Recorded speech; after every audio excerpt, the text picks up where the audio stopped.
Here in the United States, we're often brought up and told we don't have propaganda, that we have a hard-charging investigative press, we have this educated, skeptical, even cynical citizenry, and that if there were powerful interests trying to manage and manipulate public opinion, they would be exposed. The reality actually is just the opposite. Academics like Alex Carey and others who've spent their lifetimes looking at how propaganda works finds that it's actually in Western democracies and open societies where you need the most sophisticated sorts of propaganda. And since World War I, thanks to people like Ivy Lee and Eddie Bernays, propaganda has become a business, this business of public relations. Or as one of the firms that has often represented dictators, the Burson-Marsteller firm puts it, their business is perception management, to manage public perception, public policy on behalf of their clients, whoever they might be.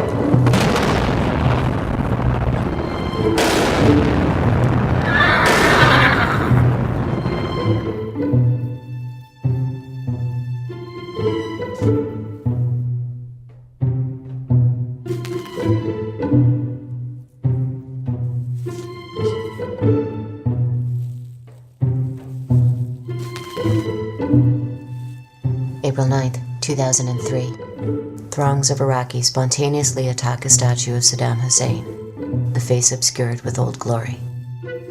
Later, the stars and stripes are replaced with red, white, and black, symbolizing the transference of power from the liberators to the liberated. Defense Secretary Donald Rumsfeld describes the scenes as breathtaking. For the British Army, they are historic. BBC Radio calls them amazing, and they were, because the entire event was staged. Years after the operation, a U.S. Army report admitted that the toppling of the Saddam statue had been engineered by a psychological operations group. The document states, "Our TPT, or Tactical PSYOP team, saw the statue as a target of opportunity." A week earlier, another psychological operation laid the groundwork for what followed. The script was for a female Rambo turned damsel in distress to be rescued by U.S. armed forces. In the situation that we're talking about here with Private Lynch, as you know, on about the 23rd of March, her 507th Maintenance Company was ambushed. A number of the members of that maintenance company were killed, a number captured, and a number were unaccounted for, she being one of them. We waited 24 hours to get the cameras there to set up the whole thing to make this big rescue, and the SWAT team goes in to save her, and then she becomes an instant celebrity overnight. That story happened the same day that the tanks were rolling into Baghdad. That's the same day that we shelled the Palestine hotel where the independent journalists were. The same day we blew up Al Jazeera's television station.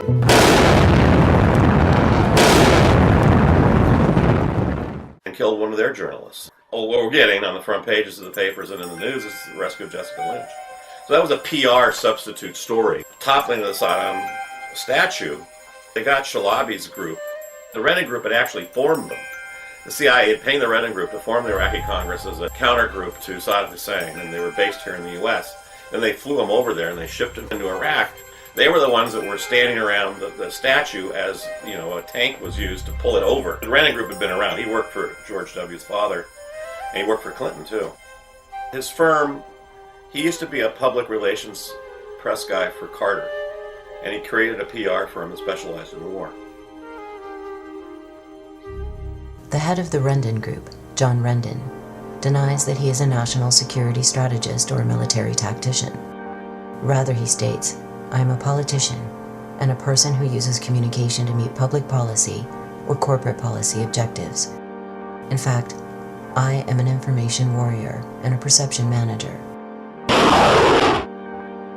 Following the first Gulf War, Rendon was paid $23 million by the CIA to create anti-Saddam propaganda. Following 9/11, he was charged with public relations for the US bombing of Afghanistan. Rendon is far from alone. Public relations has mushroomed into a $200 billion a year industry, with PR flacks in the United States now outnumbering journalists. Propaganda has become the primary means by which the wealthy communicate with the rest of society. Whether selling a product, a political candidate, a law, or a war, seldom do the powerful deliver messages to the public before consulting their colleagues in the public relations industry. Colin Powell presents a now typical case. He didn't choose a seasoned diplomat for the position of Undersecretary of State. Instead, he chose Charlotte Beers, known in PR circles as the Queen of Madison Avenue. Her resume includes successful advertising campaigns for Head & Shoulders Dander Shampoo, Uncle Ben's Rice, and now, Uncle Sam. You see a news show, you watch 60 Minutes or a Fox program or whatever it is, you tend to give more credibility to what you're told is journalism. If an advertisement comes on, hopefully you tend to be more skeptical of that because obviously somebody put an awful lot of money into crafting this slick TV ad and airing it. But what you probably never suspect is that that news story you just watched was also crafted by a company given to the TV station or network with the understanding that they would put their own logos on it, identify it as real journalism, and air it. Colonel Sam Gardner would eventually chart 50 false news stories created and leaked by the Bush White House propaganda apparatus prior to and during the assault on Iraq. Foremost amongst these were the lies that led to the war in the first place. It was not bad intelligence that led to the invasion, concludes Gardner. It was an orchestrated effort that began before the war and was meticulously planned to manipulate the public. In 2002, when the Bush administration was conducting its massive public relations campaign to sell the war, out of Donald Rumsfeld's office in the Pentagon, there was something now referred to as the Pentagon Pundits Program, where literally scores of former high-ranking military generals and admirals and colonels were getting their talking points for their appearances on TV news shows directly from the Pentagon. They would literally go to the Pentagon, be on phone conferences with the Pentagon, travel with the Pentagon, and then go on TV as supposedly independent sources. Although most of them were actually being paid in the private sector because these are retired military officials by defense contractors, and many of them were actually registered lobbyists for military contractors. So there's a bit of a conflict of interest right away when your bread and butter is based on being able to sell armaments and bombs and missiles, and you're supposed to be just a patriotic ex-general giving an honest opinion of what's going on. And even though that's illegal, there's no way to really stop it. And the most powerful medium through which it occurred refuses to even report on the scandal. You've got just a massive problem, and that's where we're at. There were clear warning signs long before the age of the embed. During the assault on Serbia under President Clinton, a report emerged by the Dutch journalist Abe de Vries, revealing the presence of Psy warriors working at CNN. They derived from the 3rd Psychological Operations Battalion at Fort Bragg in North Carolina. De Vries quoted Major Thomas Collins of the U.S. Army Information Service. PSYOPs personnel, soldiers, and officers have been working in CNN's headquarters in Atlanta through our program, training with industry. They helped in the production of news.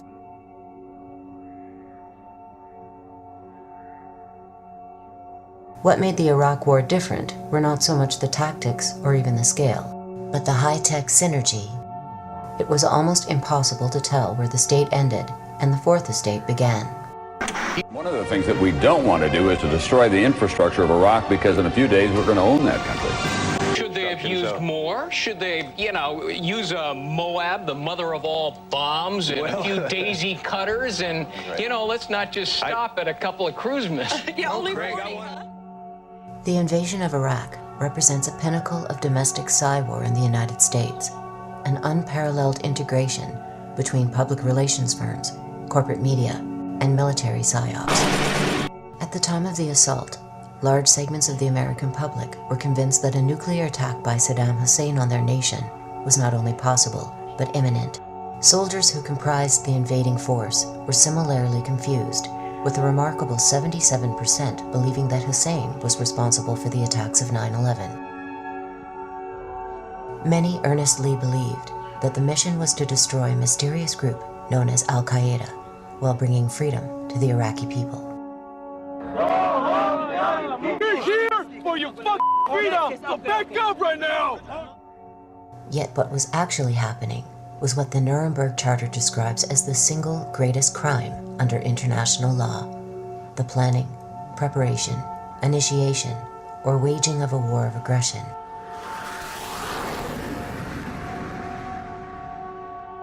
Seven years later, the results of the invasion are clear. According to The Lancet, one of Britain's most respected medical journals, approximately 600,000 Iraqis had been killed from the invasion as of 2006. By 2009, a polling agency put the number at over 1 million. 4 million Iraqis have been made refugees in their own country. Their entire society is shattered. How did the land of the free and the home of the brave arrive at a place where citizens could be manipulated with such efficiency and on such a massive scale? Our story begins in an unlikely place, a coal mine.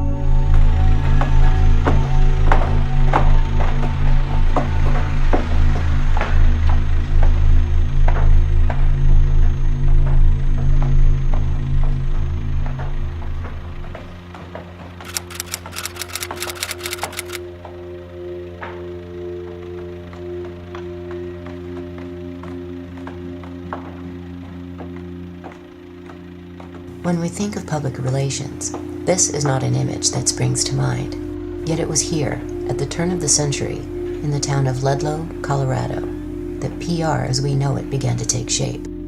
From the beginning, it was steeped in class warfare. The conditions that men, women, and children worked under in 19th century America were very much like what we think of now as the conditions in the global South, in which 13, 14-hour days were not uncommon. Living conditions were often in barrack-like housing. Children worked right alongside their parents. Those were the kind of conditions, and certainly if you picture what we see in the global South today, almost slave-like conditions, you can make the comparison pretty easily.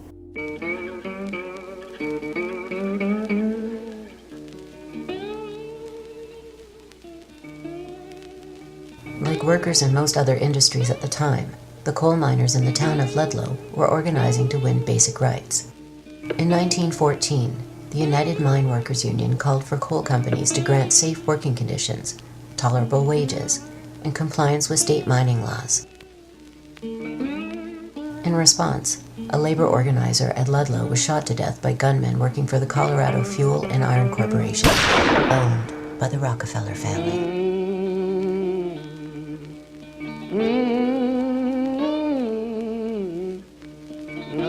Then as now, the Rockefellers were synonymous with wealth and power.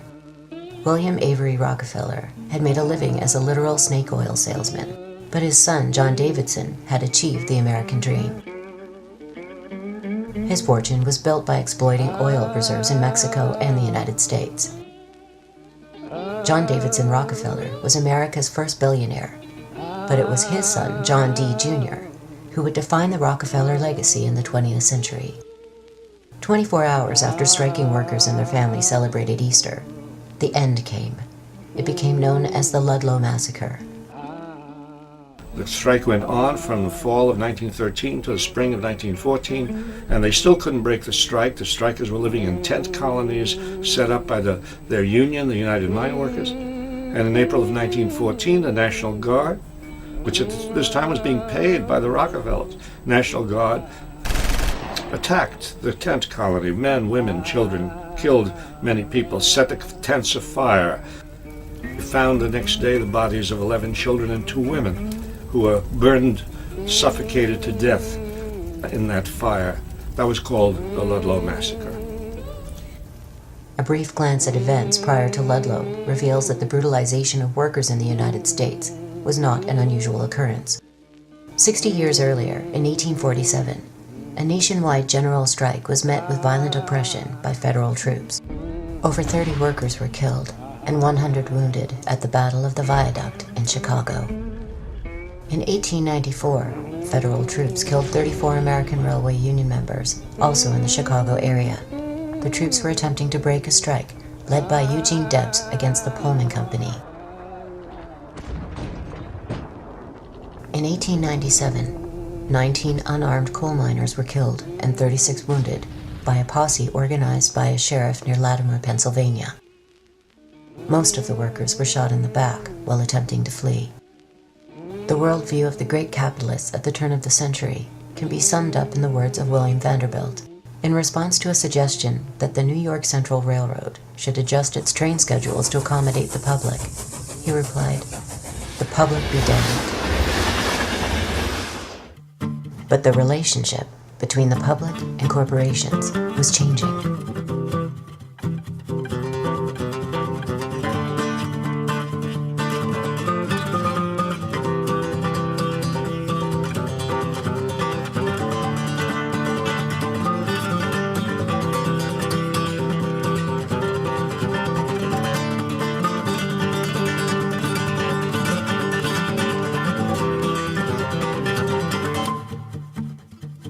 Decades of organizing and rebellion had given rise to a vast network of labor groups with increasing political power. Over time, these included the Grange Movement, the Socialist Party, the Greenbackers, the Populists, and Progressives, and perhaps most significantly, the anarchist union known as the Industrial Workers of the World, or the Wobblies. Following the massacre at Ludlow, soldiers in Denver refused to participate in further attacks against the miners, declaring that they would not engage in the shooting of women and children. Demonstrations erupted across the country. A march occurred in front of the Rockefeller offices in New York City. A clergyman protested outside a church where Rockefeller liked to give sermons, only to be beaten by police. In modern parlance, it was a PR nightmare. Ivy Lee went to work for, among other clients, the Rockefellers. The Rockefeller family, after the Ludlow massacre, used Eddie Lee to manage the public perception around that event and other events. Ivy Lee's specialty was crisis management.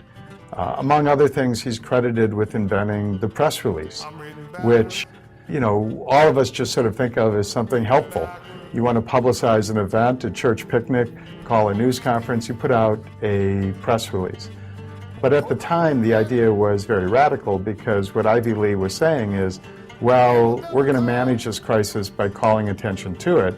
We're going to actually assist and help the news media and journalists in covering it. What he knew was that the degree to which journalists became used to and dependent on his services was the degree to which he could actually cultivate and manage coverage. Lee began by waging a disinformation campaign. He put out news bulletins claiming that the 2 women and 11 children at Ludlow had not been killed by militia, but by an overturned stove. He circulated stories suggesting that Mother Jones, in addition to being a labor organizer, was a madam who ran a bordello. He ghost-wrote letters to the governor and even to President Wilson. Lee's techniques achieved little success, in part because he himself had become a highly visible figure. In future, PR experts would learn that their techniques are rarely effective unless practiced in the dark. Yet one of Lee's innovations was epoch-making. Upon learning that the Rockefeller Foundation had $100 million set aside for promotional purposes, he convinced Rockefeller to donate large sums to colleges hospitals, churches, and charitable organizations in order to generate positive publicity. He also suggested that Rockefeller Sr. begin handing out money in public and that Jr. appear in staged photo ops at work sites. What Ivy Lee understood was that the corporation needed a makeover. Widely perceived as greedy, tyrannical institutions, corporations needed to manufacture an image of warmth and caring. This was the beginning of the public relations industry. Rockefeller didn't set up the Rockefeller Foundation until Rockefeller became very unpopular because of his labor policies. And suddenly Rockefeller needed to create a good impression. Well, it's an interesting phenomenon that the poor actually give a larger percentage of their income than the rich. I think the rich feel that they're doing more because, you know, giving $100,000 seems like a substantial kind of donation, and you know, it doesn't matter that they have 100 million. They still think, well, they've done quite a lot. So it's partly a result of this distortion of economic values, and it's partly a result of being cheap. You know, I mean, people don't want to give away their wealth, Ted Turner said, because they're afraid their status in the Forbes 400 is going to go down that little bit. So they give it away when it's prudent or when it's beneficial, when they can get some displayed benefit out of it, or when it can give them access to a different sort of social class or a different group that they want to be part of. But they have a more functional view of their wealth rather than a strictly charitable view. Charity and private charity, and you might say government charity. Any kind of action that sort of relieves people's distress a little bit without changing the system maintains the system. In fact, that is the way the American system, which is very exploitative and very unfair, that's the way the American system has been maintained for all these centuries, really, by giving people a little bit and giving enough people, just enough, to prevent them from breaking out in open rebellion. Today, one of the largest PR firms in the world specializes in the art of crisis management. Burson Marsteller holds offices in 35 countries and has served clients as varied as cigarette maker Philip Morris, chemical giant Union Carbide, and the Monsanto Corporation, a company specializing in genetic engineering and other life sciences. Like the Rendon Group, Burson Marsteller is bipartisan to the core. Its worldwide president and chief executive, Mark Penn, served as Hillary Clinton's key political advisor during the 2008 election.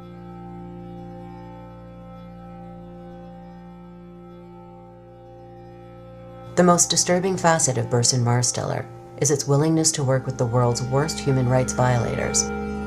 They ran PR for the Indonesian government as it committed genocide in East Timor. They worked closely with the Nigerian government and Royal Dutch Shell during and after the Biafran War in Nigeria, and they helped to improve the image of a US-backed Argentine military junta led by General Jorge Videla. One of their clients in the 1970s was the brutal Argentine junta, which had taken control of the government there and was rounding up dissidents, systematically torturing, beating, killing people, and flying out over the ocean and dumping bodies. Not a really good public image. So the Burson Marsteller firm was used by Argentina, hired by Argentina, and went to work for them quite happily under a fat contract to improve the image of Argentina in the international financial community and in the Western press. In some ways, it should not be surprising that public relations has evolved into companies like Burson Marsteller and the Rendon Group. Looking back at the career of its first guru, we find a remarkably similar pattern. Ivy Lee went to work for the IG Farben company, a big German industrial company, and we know now that IG Farben was actually part of the Nazi propaganda inner circle. One of the most effective and, of course, horrifying government propaganda campaigns ever organized was the Nazi campaign that continued for years and years under the direction of Nazi propaganda minister Joseph Goebbels. And I.G. Farben paid Ivy Lee and also paid Ivy Lee's son to represent not just their interests, but the interests of Nazi Germany in an effort to paint the Nazi regime as being a friendly regime. But before lending his expertise to the Third Reich, Mr. Lee would do so for the American government.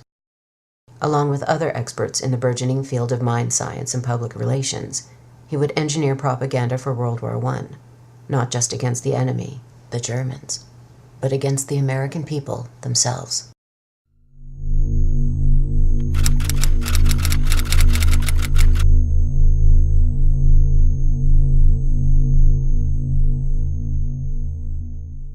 We often talk about the propaganda being relatively recent, but of course it isn't. Even in ancient societies that weren't democratic, especially large states, it was understood by elites that if you don't have the support of the people, you could be in trouble. And so a fair bit of attention was actually given to legitimizing military adventures. I'm remembering here a passage from an old Chinese text, I think it's Han Feizi, so it would be about 2,300 years ago, where the author of the book says, in general, and I'm quoting now, in general, war is a thing that the people despise. Therefore, when a young man is to be sent off to war, his wife, his parents, his family should gather around him and say to him, conquer, or let me never see you again. And this is a very powerful sense of well, first of all, the violence done to that young man, but also of the sense that war is disgusting to most people, and it is often not in their best interest, and therefore one needs all kinds of songs and dances. And in this case, threatening the young man essentially with dispossession. You can't return to your family, you can't return home, you'll be disgraced, honor, security, everything is being played upon her. And it continues. So yeah, national security is one of the most powerful notions in modern times. To swindle, I think, people to do things that are not in their best interest, and to support massive military complexes that are not in anybody's interest, but that are like cancers feeding on society frequently. Propaganda and persuasion have been around for centuries, eons, but propaganda in its modern sense can be traced to the 15th and 16th century when the Catholic Church was in a tough competition with the Protestants over how to articulate a religious vision for the world. And the reason that I mention this is that it shows that propaganda is about mindset, it's about ideology, it's about worldview, how people see things, as distinct from an individual policy or whether you happen to like this candidate or that candidate. So that's where the word came from, for propagating the faith. And that's the way the word was used up until the early 20th century. And then what emerged, particularly with World War I, was the application of this propagating the faith to refer to international affairs, to refer to what a national government would do, a national security policy.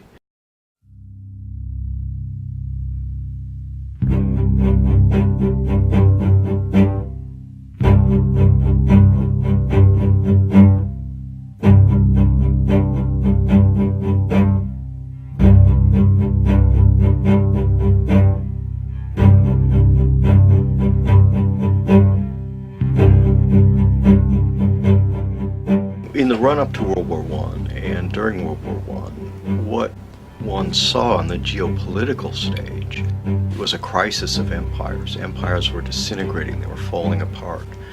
The British Empire seemed extremely strong at that time, and yet nevertheless was in a downward phase. It couldn't afford to support its own army, for example. Same with the French, same with the Austro-Hungarians, same with the Russians, the Tsarist Empire, same with the Ottoman Turkish Empire, and so on around the world. When that war was underway, most particularly the United Kingdom came up with an office whose specific purpose was promoting the war aims of the United Kingdom, the English, through publicity, through covert operations, through what would today be called dirty tricks, through telling the truth, through a whole number of different applications of information, using information as an instrument of war. And from the get-go, from the very beginning, it was both aimed at the enemy and aimed at the home population. The Creel Commission was the American variant of it. Woodrow Wilson came into office in 1916 with the slogan, "Peace without victory." He said, what we want is an end to World War I. Neither side deserves their support, and the population didn't want to enter the war. In America, 1916 was an election year. The war was the dominant issue. The election campaigns of the parties crystallized the sway of opinion. Neutralism, the profound wish to stay out of the war, still possessed a doughty champion in the president. Support for Wilson's policy was strong in the Middle West and Pacific states. Europe's war seemed more remote there than on the Atlantic seaboard. At the Democratic Convention, Wilson was renominated presidential candidate. The chairman opened his speech with a text from the Sermon on the Mount. Blessed are the peacemakers, for they shall be called the children of God. Within a couple of months, Wilson was talking about victory without peace. And you had to somehow drive the population into accepting this sharp change of policy, the opposite of what they voted for. And that's where the Creel Commission came in. George Creel described his work with unabashed enthusiasm. It was a plain publicity proposition, a vast enterprise in salesmanship, the world's greatest adventure in advertising. 75,000 civil leaders, known as 4 Minutemen, were assembled to deliver pro-war messages to people in churches, theaters, and civic groups. Periodicals were sent to 600,000 teachers. Boy Scouts delivered copies of President Wilson's addresses to households across America. It was, in short, the largest wartime propaganda campaign in the history of the United States. Central to the committee's propaganda were 2 basic ideas. 1. The American homeland was in imminent danger from a savage, bloodthirsty foe. And 2. It was the fate of the American nation, in President Wilson's words, to make the world safe for democracy. The first theme was a time-honored tactic, long used in the United States and other countries, to vilify foreign enemies, indigenous peoples, and slaves. During the Great War, the savage Indian and the subhuman Negro would transform into the barbaric Hun.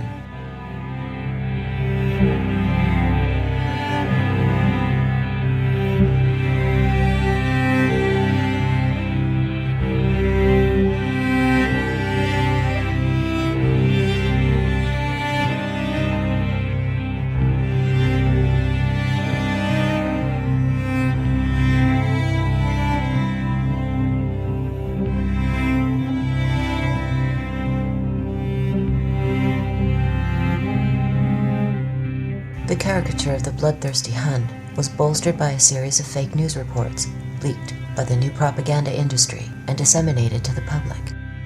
Among them, the babies in Belgium had had their hands cut off, were being impaled on bayonets, and in one case, nailed to a door. That a Canadian had been crucified by German soldiers, and that dead bodies were being boiled down in so-called corpse factories to be used for ammunitions and pig food.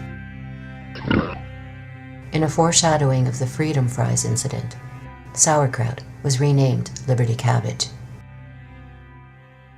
False atrocity stories would become a staple for nations in wartime throughout the 20th century. The recent example occurred prior to the First Gulf War. While I was there, I saw the Iraqi soldiers come into the hospital with guns. They took the babies out of the incubators. Took the incubators and left the children to die on the cold floor. As it turns out, the massacre of babes never occurred. The young girl was actually a member of the Kuwaiti royal family and had been coached by the public relations firm Hill and Knowlton to give persuasive false testimony.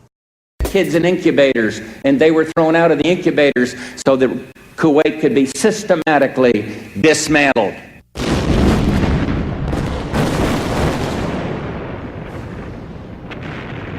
The attempt to engender hatred against Germans in support of the war effort was highly successful. But there was another, equally important aspect to the domestic propaganda campaign.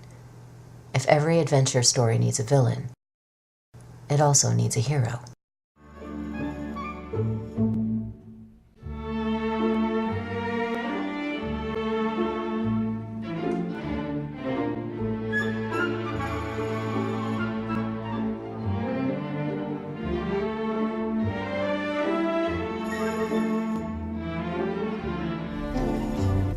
Now, this is a song I made about when they're drafting the men. Uncle Sam say he travel east and travel to west. Uncle Sam say he believe he know the best. Uncle Sam said, Uncle Sam said, Uncle Sam said, you got to bottle up and go. I'll travel the east. Creel estimated that 72 million copies of 30 different booklets about American ideals were sent across the United States, with millions more sent abroad. In addition to influencing the minds of Europeans, the goal was to redefine for the home population the very concept of what it meant to be American. The new American would not interpret events from what Creel called a class or sectional standpoint, but rather as a unified collective. In this manner, the people could be herded into one white-hot mass instinct. Previously, military action by the United States had been justified under the pretense of maintaining order, protecting American interests, and bringing civilization to the savages. Now, the word civilization would transmute into democracy. You don't have to hesitate on the Sam say. You got it by love and go. Next number is called 192. I'm Sam say if you don't come, I'm going to talk. Marshall McLuhan, the Canadian communications theorist, once said that if a fish could talk, and you could ask a fish, what's the most obvious element of your environment? The last thing that the fish would say would be water. That's the last thing the fish would notice. And it's true about any culture. Those things that are most powerful and most obvious to an outsider don't get seen by the people swimming in that water. Americans as God's chosen people. This goes back as far as back to 1630, where John Winthrop on the Arabella, coming from England to the United States, said, we're a city on a hill. It's not an accident that in the campaign, debates and stumps of the recent candidates, you had Barack Obama actually saying that, we are a city on a hill, as well as Sarah Palin. Ronald Reagan said it in his inaugural address. I've spoken of the shining city all my political life, but I don't know if I ever quite communicated what I saw when I said it. But in my mind, it was a tall, proud city built on rocks stronger than oceans, windswept, God-blessed, and teeming with people of all kinds living in harmony and peace. We're a city on a hill. And so our mission is to democratize the rest of the world. We've got the best system possible. And basically people ought to pay attention to us because we know.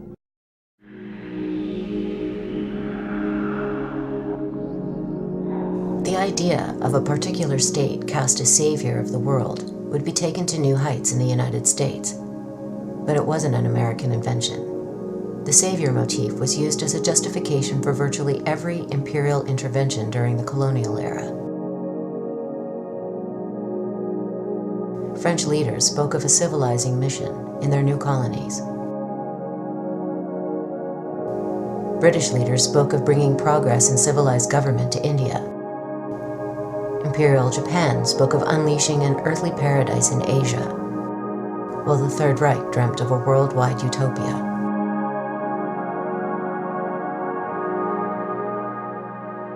A decade before World War I, Mark Twain stated that my kind of loyalty was loyalty to one's country, not to its institutions or its office holders. Decades later, George Orwell came to a similar conclusion, that patriotism is a devotion to a certain place and people, contrary to nationalism, which is inseparable from lust for power. This concept of patriotism remains elusive. Once the war against Saddam begins, we expect every American to support our military, and if they can't do that, to shut up. Equating super patriotism with militarism, military endeavor, military achievements, military struggles and victories, that's all supposedly a special manifestation of super patriotism.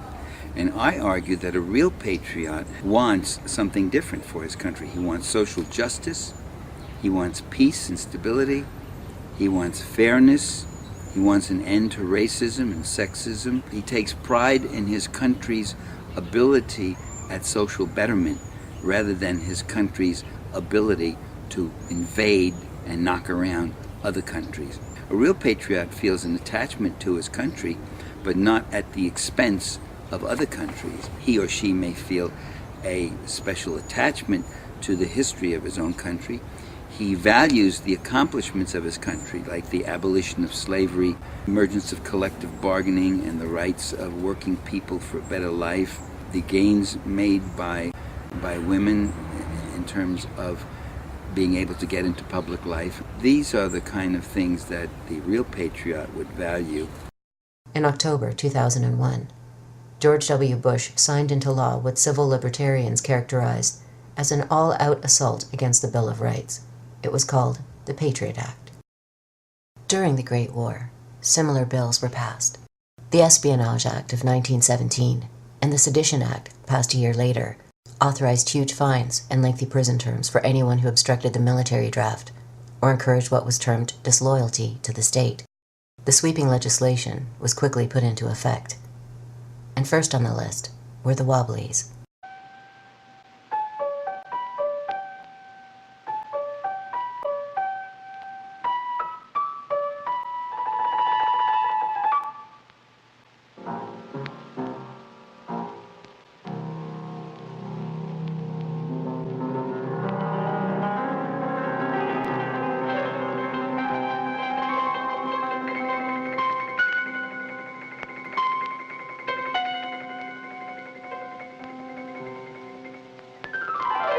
In many ways, the Wobblies were the most impressive example of a union movement in the history of the U.S. working class. Wobblies was the nickname for an organization called the Industrial Workers of the World, IWW, which flourished in the first decade and a half of the 20th century. The American Federation of Labor, which was the main craft union at the time, refused to organize African Americans, immigrants, and women workers.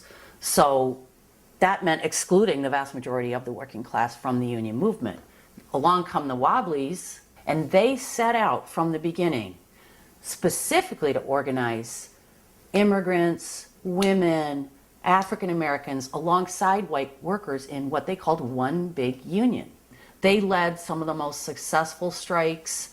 One of their strikes was the first sit-down strike at the time. Women workers played leadership roles, something that was absolutely unheard of at the time. Their philosophy was a revolutionary philosophy. It's known as anarcho-syndicalism. A federated, decentralized system of free associations incorporating economic as well as social institutions would be what I refer to as anarcho-syndicalism, and it seems to me that it is the appropriate form of social organization for an advanced technological society in which human beings do not have to be forced into the position of tools, of cogs in a machine.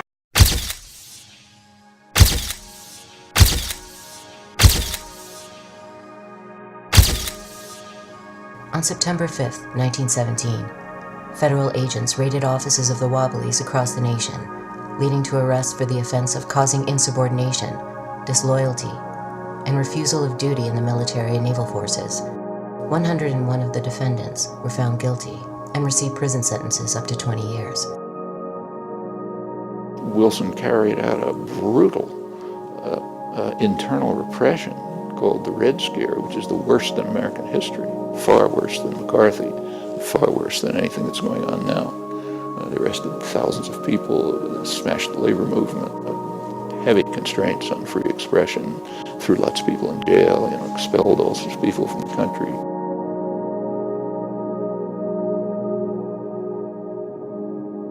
Yet what had started as a hunt against radicals soon spread to every corner of American society. Patriots were encouraged to inform on friends and neighbors who spoke out against the war, while surveillance increased dramatically, not only by the military, but by seemingly benign institutions like the postal system. The state flourishes in time of war. The state grows stronger in time of war. The state accumulates power. The military is enhanced. The forces of repression are enhanced. War is an opportunity for the government to grow in power. By the time the war ended, the total number of deaths had reached approximately 9.7 million soldiers, with millions more suffering life-changing injuries and severe post-traumatic stress. To what end was not clear.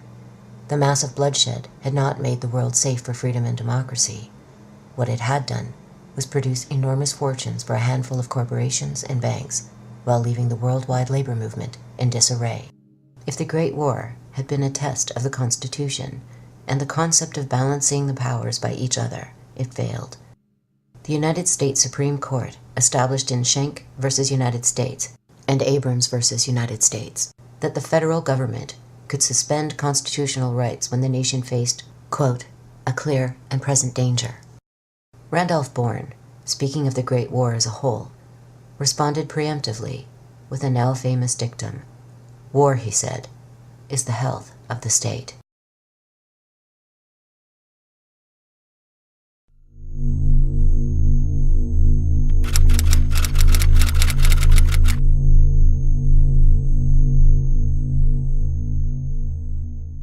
The definition of polyarchy that we have in the social sciences is a system where the participation of masses of people is limited to voting among one or another representatives of the elite in periodic elections. And in between elections, the masses are now expected to keep quiet, to go back to life as usual, while the elite make the decisions and run the world until they can choose between one or another elite another 4 years later. So really, polyarchy is a system of elite rule, and a system of elite rule which is a little more softcore than the type of elite rule that we would see under a military dictatorship, for instance. But what we see is that under a polyarchy, the basic socioeconomic system does not change. It does not become democratized. Wealth is not redistributed downward. You don't see a more equitable redistribution of wealth and resources. So that's the key. Socioeconomic dictatorship and free elections. That's the prescription for polyarchy. Participatory democracy would see not only more participation of people in the running of their daily affairs, but it would see a democratization of the economy, a democratization of social relations.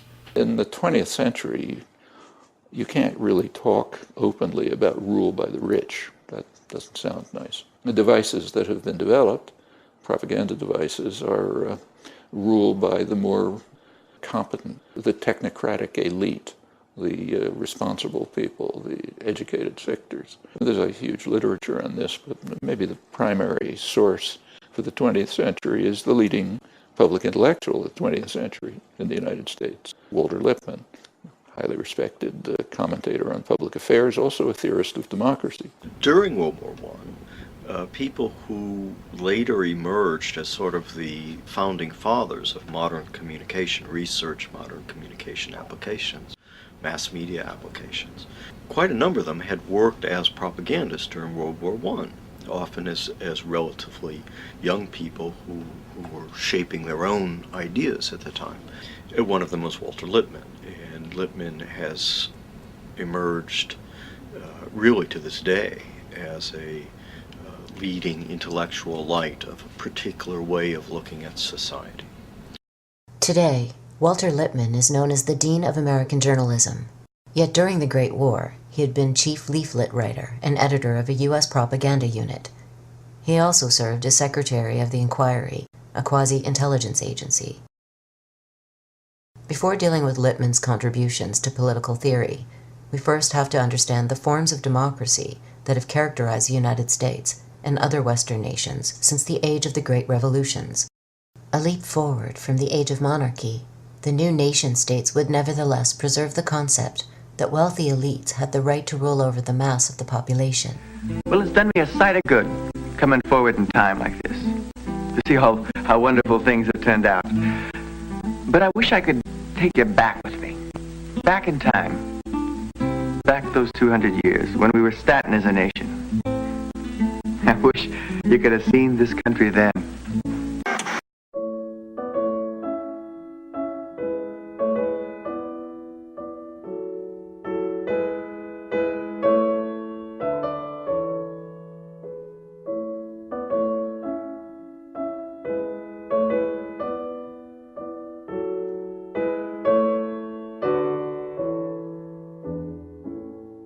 George Washington was a slave owner.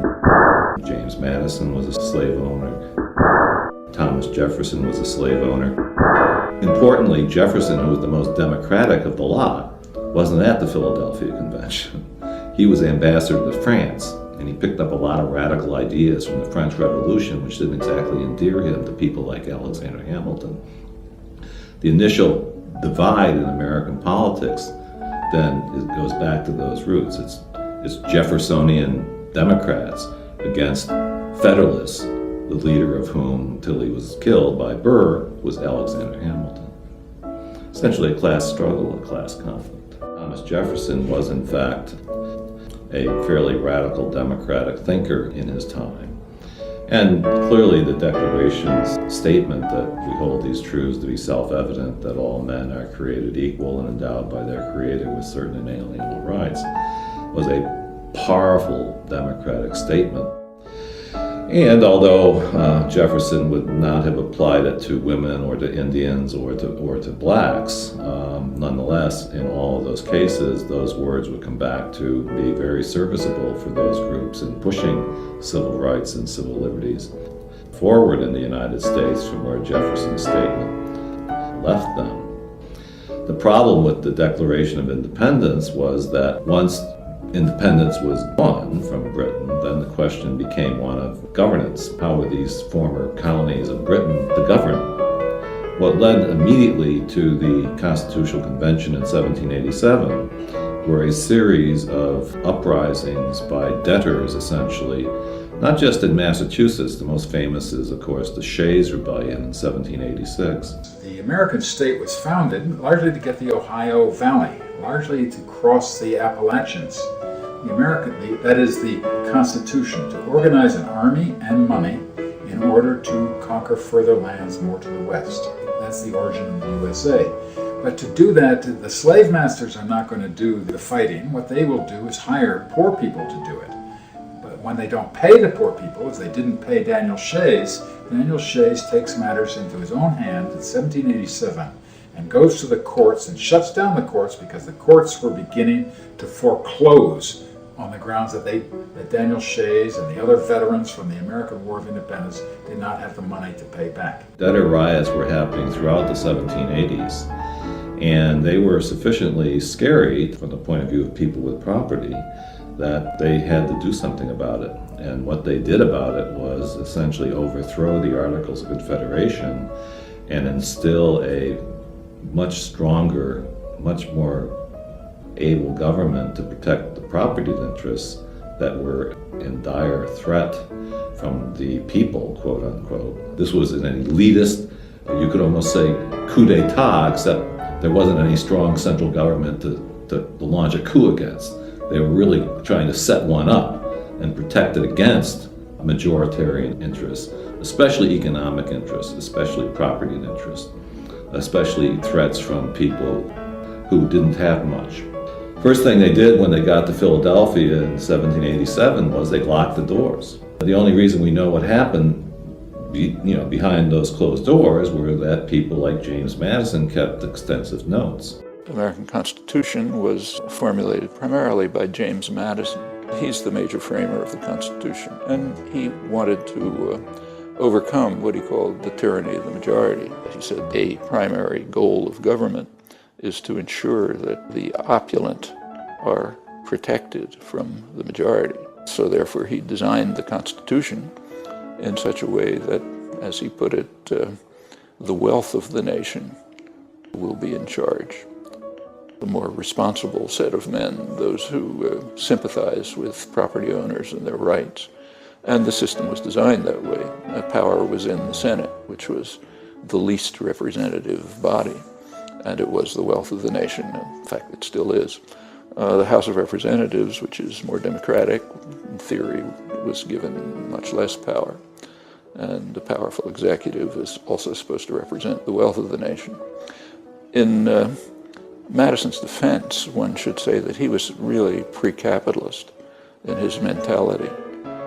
He assumed that the wealthy would be what he called benevolent gentlemen who would not be concerned with their own interests, but with the benefit of the people. Adam Smith, who preceded him, was much more realistic.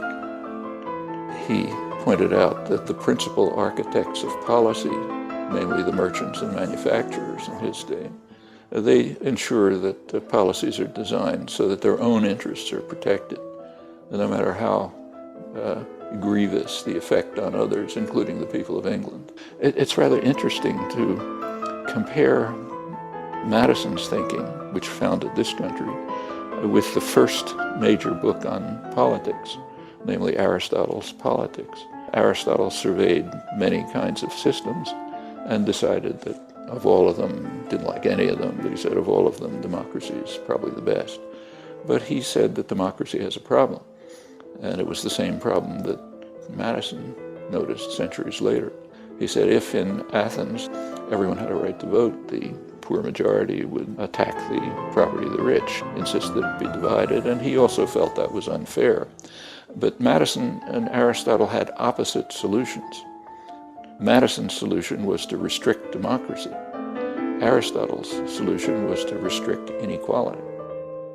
Opponents of the new government were called anti-federalists, though the term is inaccurate. The majority favored some form of federation, but insisted on more localized control, with a more participatory democratic system. The Bill of Rights, the first 10 amendments to the Constitution, they were the price the Federalists had to pay in the ratifying conventions to pass the document. So the democratic element of the Constitution, which of course is the Bill of Rights, was forced down their throats. It didn't come out of Philadelphia at all. It was appended in 1791 and forced down on the Constitution by the more democratic elements in the society. Even with the Bill of Rights, we have a system which, is hardly perfect from the point of view of civil rights and civil liberties, let's put it mildly. They've trampled all over the rights of citizens. So the Bill of Rights is hardly an ironclad set of guarantees for civil rights and civil liberties in the United States. But I'd hate to think of the United States without it. The anti-federalists were significantly more partial to democratic elements in the society and to the rights of ordinary people than were the significantly more elitist federalists. If the greatest legacy of the anti-federalists was the Bill of Rights, their dream of direct democracy was not to be. At the time, many dissidents made predictions for what they believed would come to pass as the new nation grew and flourished. The natural course of power is to make the many slaves to the few, one anti-federalist wrote. Another objected to the new government because the bulk of the people can have nothing to say to it. The government is not a government of the people. The men of fortune would not feel for the common people. An aristocratical tyranny would arise, in which the great will struggle for power, honor, and wealth. The poor become a prey to avarice, insolence, and oppression. In short, my fellow citizens, it can be said to be nothing less than a nasty stride to universal empire.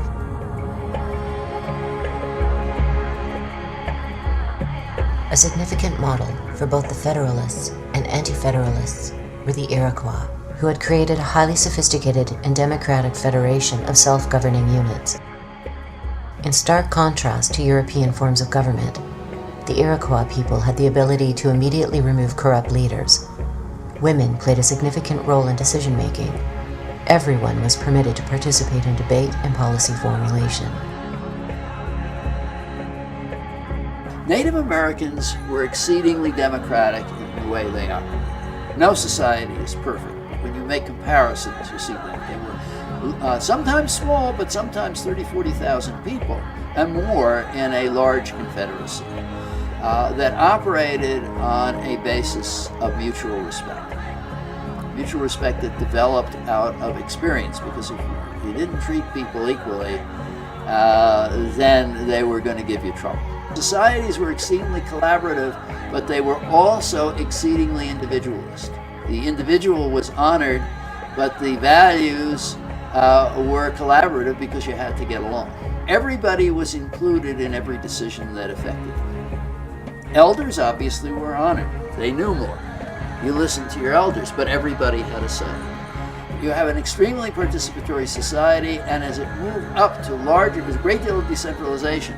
So if you had a large number of people, and they would be in a federation, the village would decide for itself. The tribe would then decide, but the individual villages would have to decide. Then the tribes in the federation, their representatives would meet.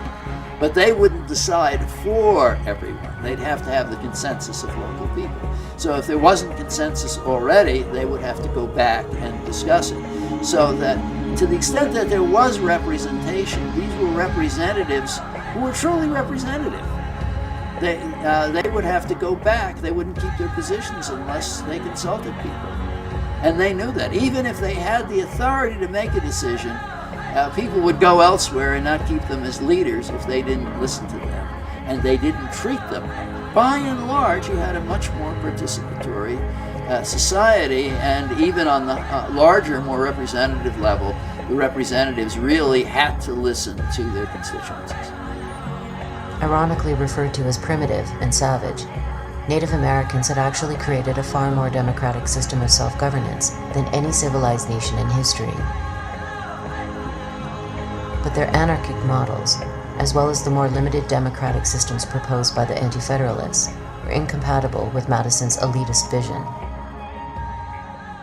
In republic and parliamentary democracy alike, citizens would be reduced to passive observers. They would be allowed to pick and choose which individual made decisions on their behalf, but they would not be able to make those decisions themselves. Returning to the period after the First World War, we find widespread support amongst intellectuals for Madison's elitist interpretation of democracy. According to Walter Lippmann, the public's function in politics was to be interested spectators of action, but not participants. Yet Lippmann perceived a problem. New technologies in communication and transportation had awakened millions of disenfranchised people to a new world outside their towns and cities, while traditional economic, political, and social structures remained in place. Something had to change. But rather than advocate structural changes in society's institutions, Lippmann suggested that propaganda readjust the public mind. In his essays on democracy in the 1920s, which are incidentally called progressive essays on democracy, he was a Wilson, Roosevelt, Kennedy liberal in the American sense. He says that the majority are simply incompetent. They are ignorant and meddlesome outsiders, in his view. That's the majority of the population. And to allow them to participate in decision-making would be a complete disaster. So therefore we have to design means to ensure that what he called the responsible men, of whom he was of course one, are protected from the roar and the trampling of the beasts, the ignorant majority.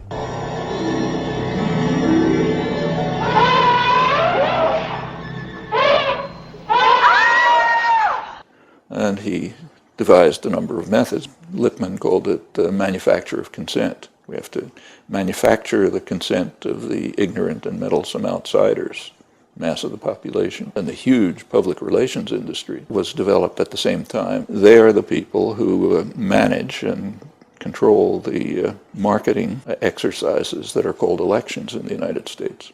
They are marketing exercises, and they're well aware of it. Apparently we have all been wrong. It is pronounced California. Ladies and gentlemen, the governor of the great state of California, Arnold Schwarzenegger.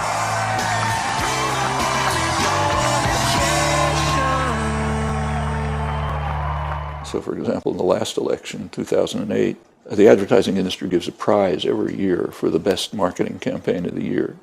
2008, they gave it to the Obama campaign, who beat out commercial competitors. The idea is we market candidates the same way we market toothpaste or lifestyle drugs or automobiles. Of course, it helps to have a lot of money. And in fact, Obama greatly outspent McCain, and not because of popular contributions, came mostly from financial industries. He was their candidate, and his policies will presumably respond to his constituency.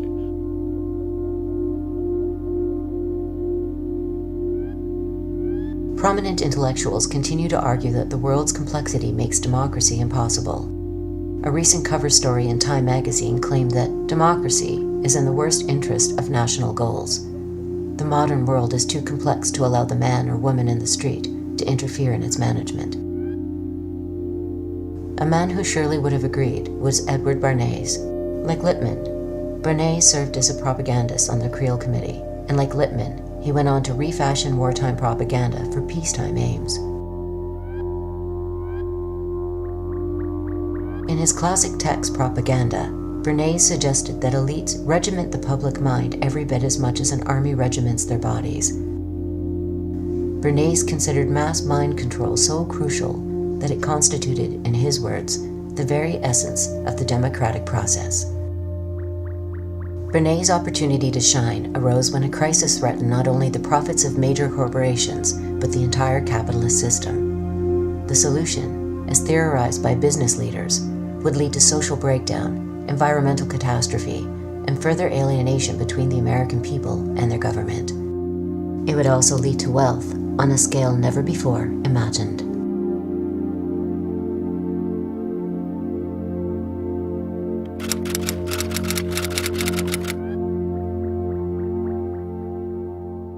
The major story that advertising tells us about human happiness is that the way through happiness is through the consumption of things.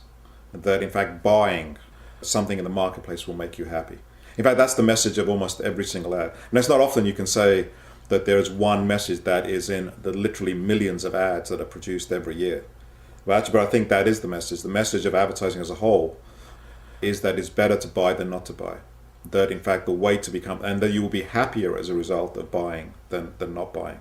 And I think that idea, in fact, I think is the major force for global social change. Over the last 50 years.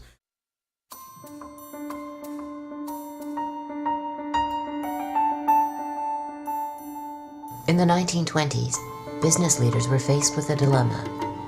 Overproduction of goods had exceeded demand.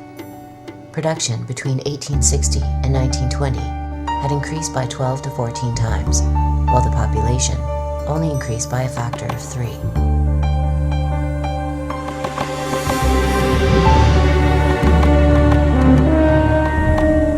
There were several ways of solving the problem. One was to reduce working hours and raise wages so that production and consumption reached an equilibrium. This would have led to more leisure time for workers and a higher standard of living. The problem with this solution is that it could have entailed a slight decrease in profits. Corporations are mandated by law to maximize profits on behalf of their shareholders, regardless of social or environmental costs. According to business leaders, there was another problem. John Edgerton, president of the National Association of Manufacturers, warned that a shorter work week would undermine the work ethic and potentially foment radicalism. If people had time to stop and think, they might also take the time to rethink their position in life. The emphasis should be put on work, Edgerton stated. More work and better work, instead of upon leisure. It seems a harmless enough statement, but what businessmen were advocating was revolutionary. Production would no longer be about satisfying human needs. It would be an end in and of itself.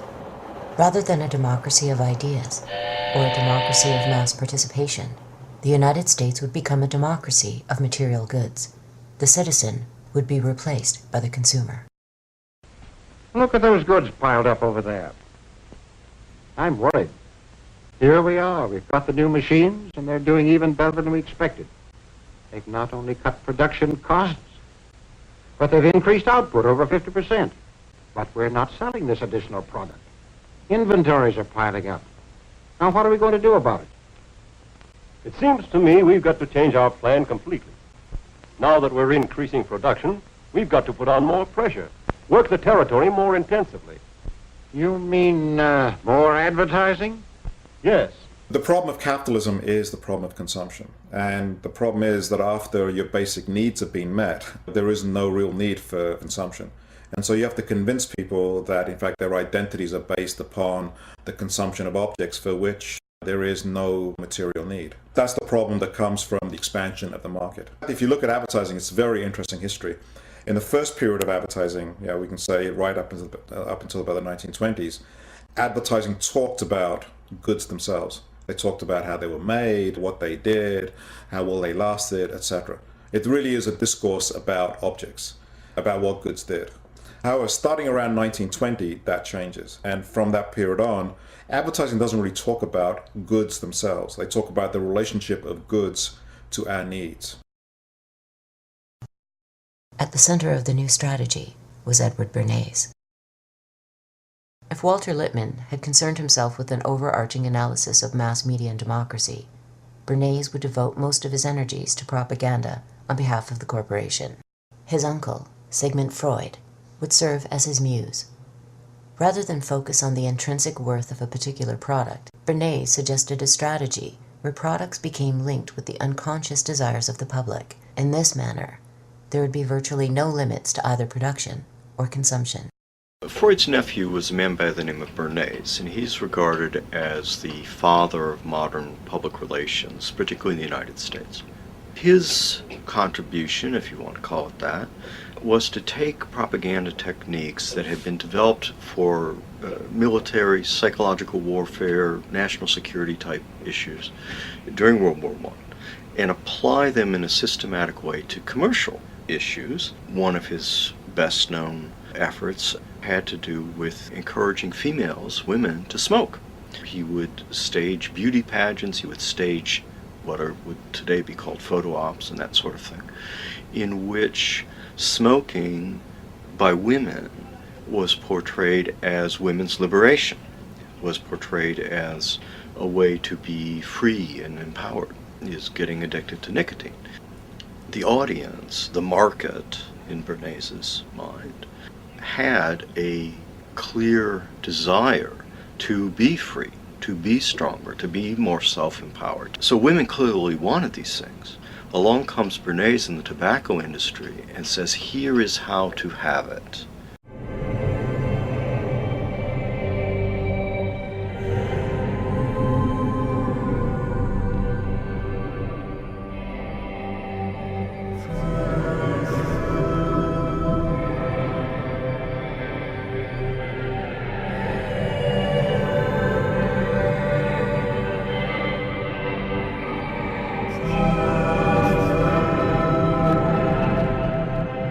Goods don't make us very happy. Goods are not central to satisfaction. What actually really makes people happy are non-material things. What makes people happy seems to be things connected with sociability. I don't mean to say by that material things have nothing to do with happiness. Poor people are not happy. They don't have access to clean drinking water. They don't have access to food. They don't have access to shelter. So it's not that material things are not connected to happiness. They are to some degree. But once you get past a certain level of comfort, material things simply don't provide us happiness. At the same time, there is this giant propaganda system of advertising that is, again, perpetually telling us that the way to happiness is through objects, the way to happiness is through consumption. What makes people happy are things to do with society, with connection, with personal connection, with autonomy, with relaxation. In fact, when you ask people what it is that makes them happy, goods very rarely come into it. However, the problem is that capitalism has to sell goods. The marketplace provides goods, and therefore what it did was it took the images of the life that people really want, which is a life of meaning, of connection, of sociability, of friendship, of family, of intimacy, of sexuality. Those are the images that he took, and it linked them to objects. And so advertising is both true and false at the same time. If it was simply false, it wouldn't work. But advertising is true to the extent that it reflects our real desires. As bizarre as it may sound for people who dream of fantastic wealth as a cure for unhappiness, the same holds for the wealthy. Beyond a certain level of material comfort, deprivation is relative. At the bottom level, sure, it's $5 million to $10 million a year. But once you've got 5 or 10 million, that doesn't seem like enough because you're associated with people who have 15 or 20. And when you get 15 or 20, then it's 50 and 100. And you wind up never feeling as if you have enough. And in fact, people really never even thought of themselves as rich, even when they were colossally rich, because of this phenomenon that psychologists call relative deprivation. They were comparing themselves not with you and me, but with each other in this little world that they'd come to inhabit.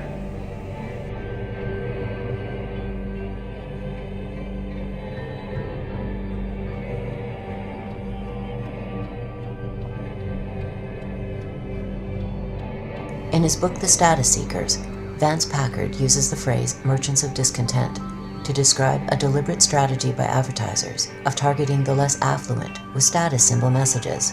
For someone with little chance of changing their social conditions in life, consumerism offers a quick fix that allows people to feel as though they are climbing the social hierarchy, when in fact, they are standing still.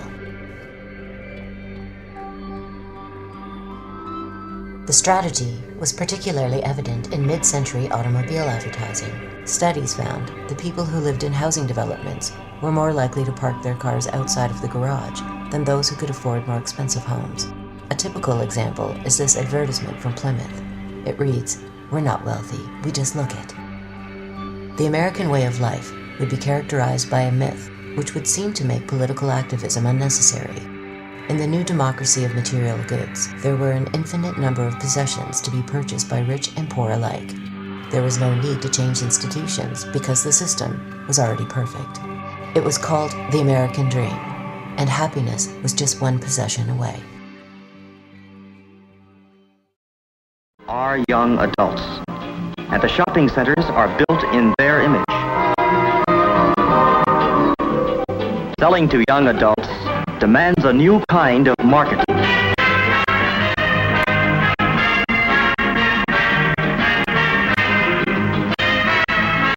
For these young adults, the shopping centers have built fountains, commissioned statues, put in restaurants, and freestanding stairways.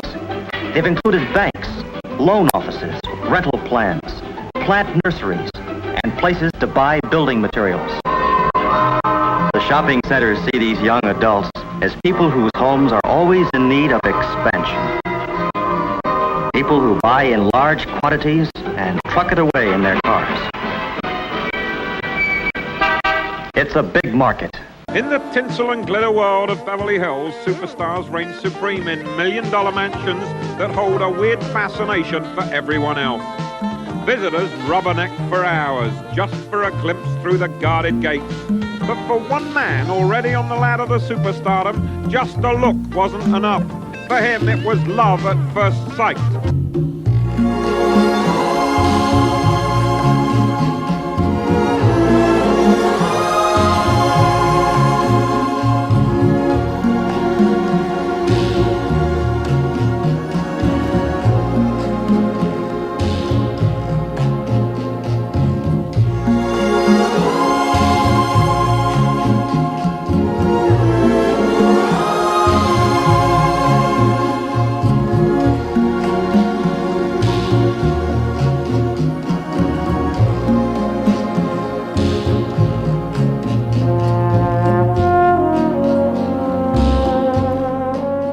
We just had, at the time of this filming, it was just a few days ago, there was an incident at a Walmart in Long Island the day after Thanksgiving where basically people were lining up for a sale, 5 in the morning, and one of the workers there was crushed to death, was actually trampled to death by these shoppers. And when the ambulance arrived or whatever it was to take the poor guy to the morgue or the hospital or wherever they're going to take, they didn't want to get out of the way. They said, we've been waiting here from 5 in the morning. I'm not leaving.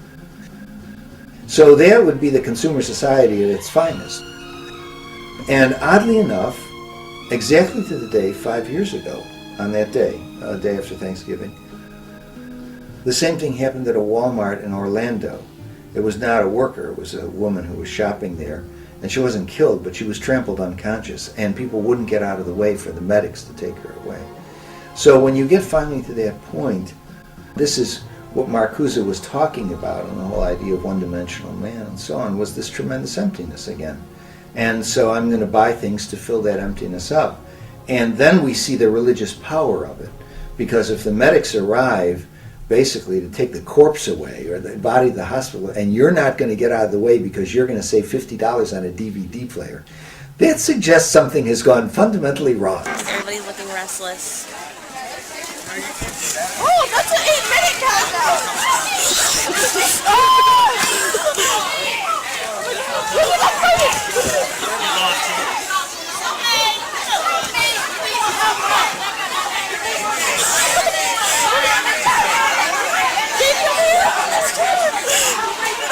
Bitch, I slapped you in the face.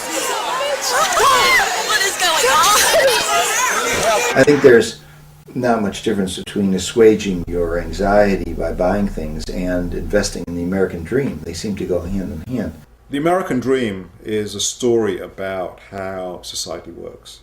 The American dream says that if you work hard, you will succeed. The bedrock of our economic success is the American dream. It's a dream shared in big cities and small towns across races, regions, and religions, that if you work hard, you can support a family. That if you get sick, there will be health care that you can afford. That you can retire. That you can retire with the dignity and security and respect that you've earned. That your children can get a good education and young people can go to college even if they don't come from a wealthy family. And so he says we may start off at different positions. There are people who are rich and there are people who are poor, and they're born into different kind of contexts. But the playing field is level. That's the dream. That's the dream of, pulling yourself up by your own bootstraps. The problem with that is actually at odds with how social mobility works. Social mobility actually is much more based upon class and upon the resources that you have available to you into which you're born. Hi, I'm Paris Hilton, and you're here for the fit on MySpace. Let's go check out my shoe closet first. So, welcome to my shoe closet. As you can tell, I really love shoes. Part of those are material resources, and part of those are also cultural resources as well. There are class structures that keep people mostly in their places. There are some slight exceptions to this where there's movement between, one rung and another, but the level of social mobility is remarkably low in the society. And then the American dream is punctuated by these very visible examples in the media that show us people who are poor who are now rich. And now the question is, if those people are rich, if those people have made it, and a vast majority of the people have not, and the major thing that separates them is their own hard work, then the reason that the vast majority of people are where they are is because that is where they deserve to be. You didn't work hard enough. You're not intelligent enough. The right to life, liberty, and the pursuit of happiness. Some are smart, some not. Some are successful, some not. The United States never had mass prosperity throughout its history. There was just a period from 1946 to 1980 where the prosperity was really, it looked like it was just going better and better and better for everybody. And that came after World War II, with the backlog of tremendous earnings from war industry and such. The GI Bill that came in that developed a whole new big professional class and the like. And that lasted till about 1980. Since then, there have been cutbacks in human services, cutbacks in educational opportunities, and greater inequality.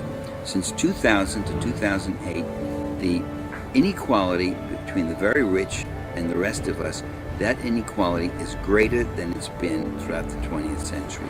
So we're back to like 1900 in terms of inequality. Everybody just can't make it. throughout history, the rich have always argued that the poor are the authors of their own poverty. They're poor because they're stupid, they're disreputable, they're hopeless. People are poor because they are paid less than the value that they produce. You need poverty. Poverty is needed if you're going to have wealth. The only way a rich slaveholder, a Roman senator, or antebellum plantation owner in the South, the only way they can live in this fabulously luxurious mode is by having slaves who work from crack of dawn down into the night. That's expropriation. That's creating the poverty of the slave or the serf or the worker so that the slaveholder or the lord, the feudal lord, or the plutocrat, the capitalist, can really accumulate wealth.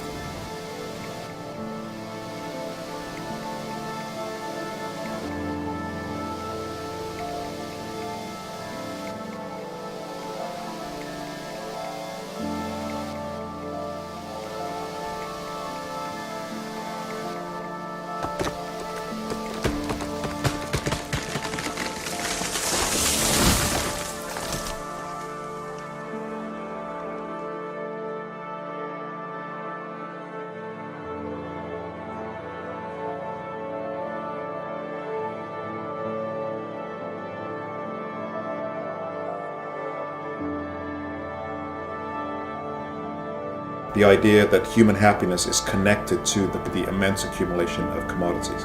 I think that idea is what is driving development in what we used to call the developed world, is driving development in China, is driving development in India. I think it will increasingly drive development in Africa as well. I think we're starting to see the results of what that means for the planet, when not only the 5% of the American population strives for that, but when increasingly the rest of the world also is bought into that, and you then have to provide the goods and the energy that those goods takes to produce, we're arriving at the kind of exhaustion of the physical planet.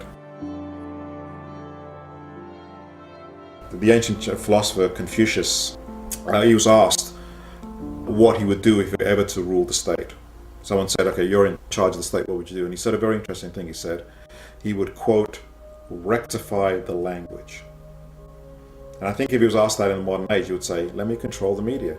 If you can control the stories, you don't need to have soldiers on street corners to control them. You can control people in their own heads, in their own imaginations. On the one hand, it's really depressing because it's like, how do you then get out of it? Because there's no way you can have control of the media. There's no way you can compete with these stories that are told thousands of times a day through advertising, through programming, through newspapers, through the internet now, through video games, through all kinds of ways. At the same time, the reason I'm hopeful, the reason actually gives me some optimism is that capitalism has to do that. That unless it does that, they know that things will fall apart. So capitalism in that sense is like a house of cards. A house of cards, it has to be constantly held together. We have to be told every single day what this story is. And they have to do it every day because it's unnatural. If it was natural, they wouldn't have to do it. And if they stop, they know that in fact it would fall apart. That actually is the great hope for me.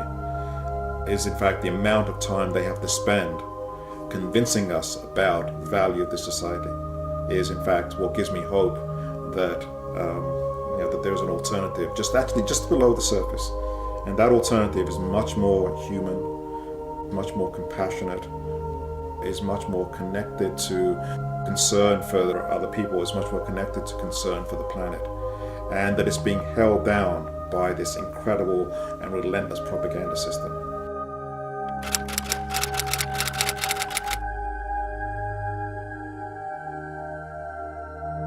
If a decision is made by a centralized authority, it's going to represent the interests of the particular group in power.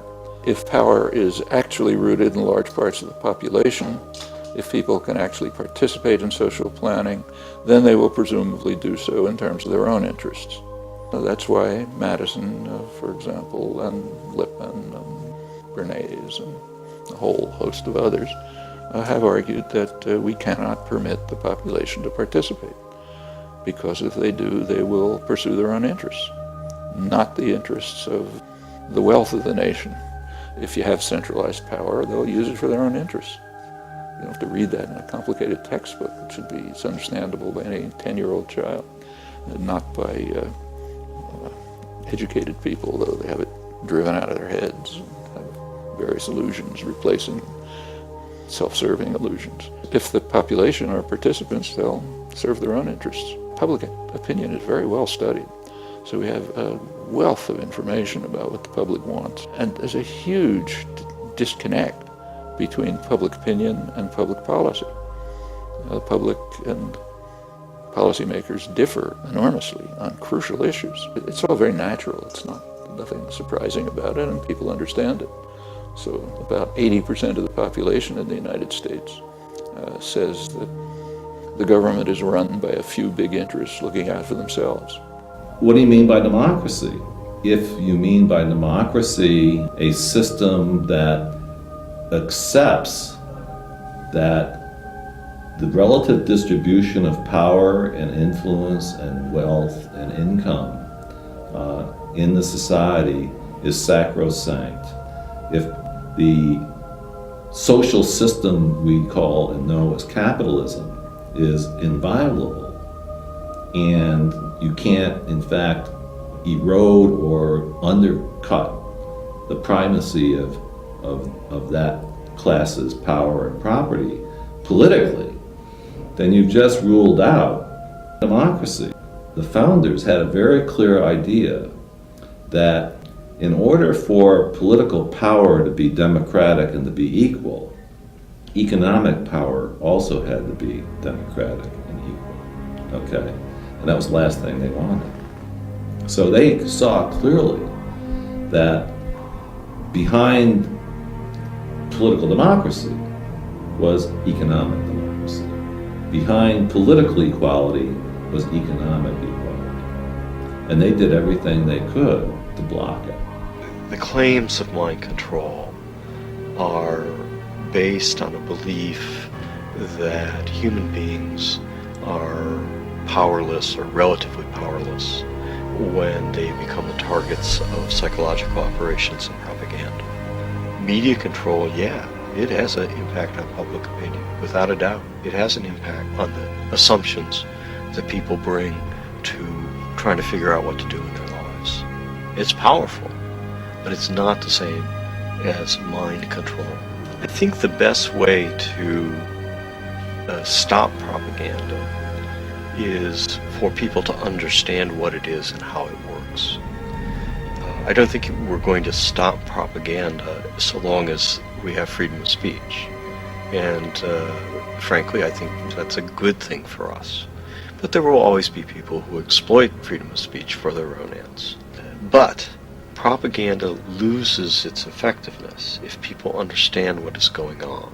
A very important thing that can be done to reduce the power of propaganda is to force the players to the surface, so that where you have campaigns, political campaigns, product campaigns, cultural campaigns that are organized by big propaganda agencies, public relations agencies, then part of the task for people who are observing this going on is to make this public, make it understood that what's appearing on the front page of the Washington Post, for example, really is a propaganda or public relations campaign that's coming from a particular faction of society who are paying for it, and that they have names. It depends on what people believe, what people perceive, what people know. And for a democracy to really function and thrive, unlike Eddie Bernays, I would say what we need is more information, more freedom, more transparency, and more information about who's manipulating public opinion and the public mind.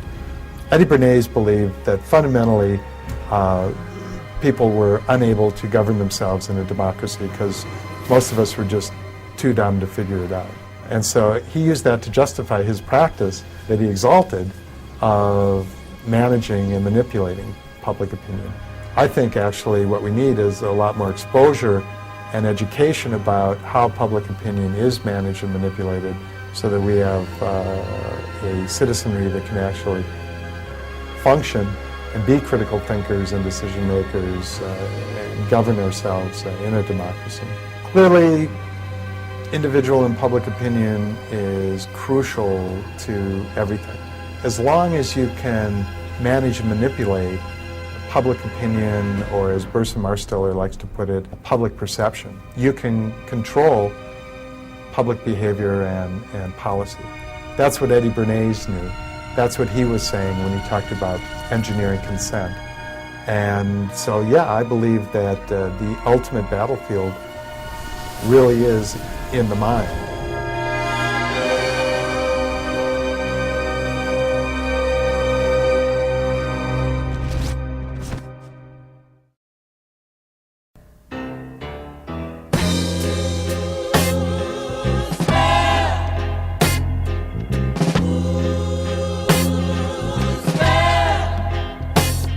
I put a spell on you.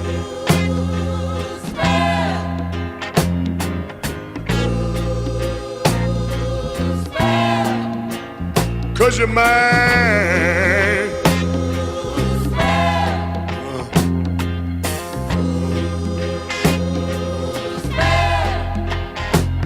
Stop the things you do.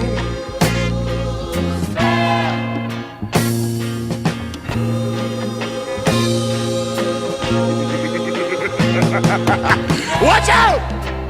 I ain't lying.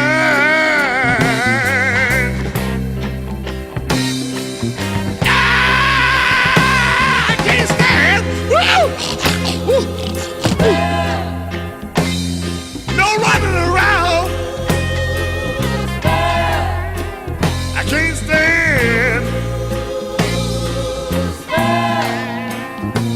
I can't stand no putting me down. Spell on you.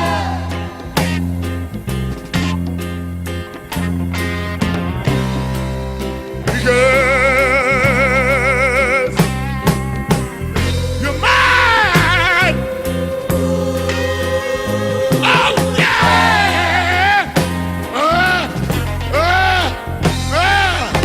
Stop the things you do.